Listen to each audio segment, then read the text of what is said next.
Number 1، فلسطین انبیاء علیہ السلام کا مسکن اور سرزمین رہی ہے۔ نمبر 2، حضرت ابراہیم علیہ السلام نے فلسطین کی طرف ہجرت فرمائی تھی۔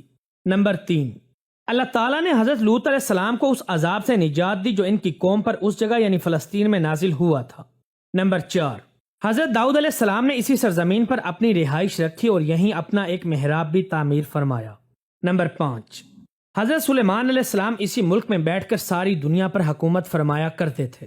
نمبر 6، چونٹی کا وہ مشہور قصہ جس میں ایک چونٹی نے اپنی باقی ساتھیوں سے کہا تھا کہ اے چونٹیوں، اپنے بلوں میں گھس جاؤ، یہیں اس ملک میں واقع اسکلان شہر کی ایک وادی میں پیش آیا تھا جس کا نام بعد میں وادی نمل یعنی چونٹیوں کی وادی رکھ دیا گیا۔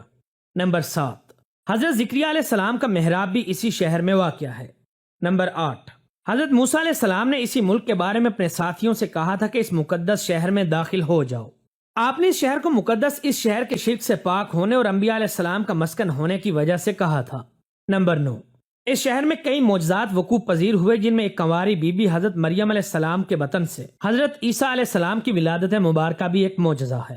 نمبر 10، حضرت عیسیٰ علیہ السلام کو جب آپ کی قوم نے قتل کرنا چاہا تو اللہ تبارک و تعالیٰ نے آپ کو اسی شہر سے آسمان پر اٹھا لیا تھا۔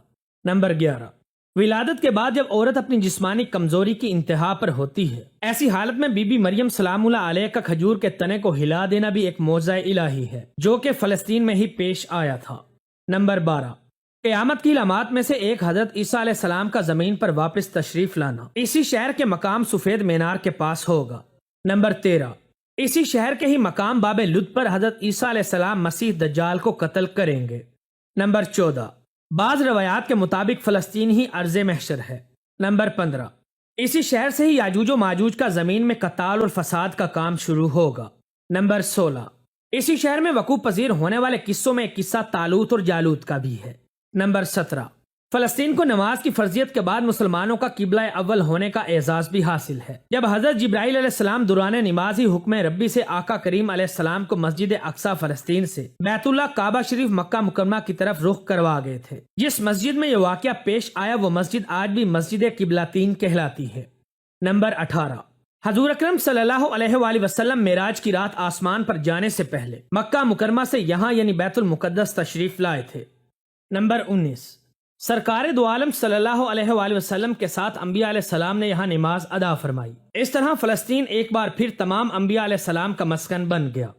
نمبر 20، سیدنا ابو ذر رضی اللہ تعالی عنہ فرماتے ہیں کہ میں نے آپ صلی اللہ علیہ وآلہ وسلم سے عرض کیا کہ زمین پر سب سے پہلی مسجد کون سی بنائی گئی؟ تو آپ صلی اللہ علیہ وآلہ وسلم نے فرمایا کہ مسجد حرام یعنی خانہ کعبہ۔ میں نے عرض کیا کہ پھر کون سی مسجد بنائی گئی؟ تو آپ صلی اللہ علیہ وآلہ وسلم نے فرمایا کہ مسجد اقصی یعنی بیت المقدس۔ میں نے پھر عرض کیا کہ ان دونوں کے درمیان کتنا فاصلہ تھا؟ آپ صلی اللہ علیہ وآلہ وسلم نے فرمایا کہ 40 برس کا، اور تو جہاں بھی نماز کا وقت پا لے وہی نماز ادا کر لے، پس وہ مسجد ہی ہے۔ نمبر 21، آپ صلی اللہ علیہ وآلہ وسلم کی وفات کے بعد حضرت ابو بکر رضی اللہ تعالی عنہ کو اقتدار کے فتنہ اور دیگر کئی مشکلات سے نمٹنے کے لیے عسکری اور افرادی قوت کی اشد ضرورت کے باوجود بھی ارض شام یعنی فلسطین کی طرف آپ صلی اللہ علیہ وآلہ وسلم کا تیار کردہ لشکر بھیجنا بھی ایک ناقابل فراموش حقیقت ہے۔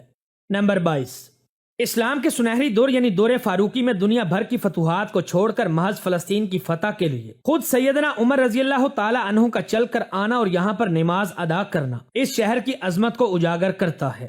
نمبر 23، دوسری بار معراج کی رات بروز جمعہ 27 رجب 583 ہجری کو سلطان صلاح الدین ایوبی کے ہاتھوں اس شہر کا دوبارہ فتح ہونا بھی ایک نشانی ہے۔ نمبر 24، بیت المقدس کا نام قدس قرآن مجید فرقان حمید سے پہلے تک ہوا کرتا تھا۔ قرآن پاک نازل ہوا تو اس کا نام مسجد اقصی رکھا گیا۔ قدس اس شہر کی اس تقدیس کی وجہ سے ہے جو اسے دوسرے شہروں سے ممتاز کرتی ہے۔ اس شہر کے اصول اور اسے رومیوں کے ظلم و ستم سے بچانے کے لیے 5000 سے زیادہ صحابہ اکرام نے جام شہادت نوش فرمایا، اور شہادت کا باب آج تک بند نہیں ہوا، یہ سلسلہ ابھی تک چل رہا ہے۔ یہ شہر اس طرح شہیدوں کا شہر بھی کہلاتا ہے۔ نمبر 25، فلسطین کی عظمت کا اندازہ آپ اس بات سے بھی لگا سکتے ہیں کہ یہاں پر پڑھی جانے والی ہر نماز کا اجر 500 گنا بڑھا کر دیا جاتا ہے۔ ویڈیو اچھی لگے تو اسے اپنے دوستوں کے ساتھ فیس بک، واٹس ایپ اور دیگر سوشل میڈیا سائٹس پر بھی شیئر کریں۔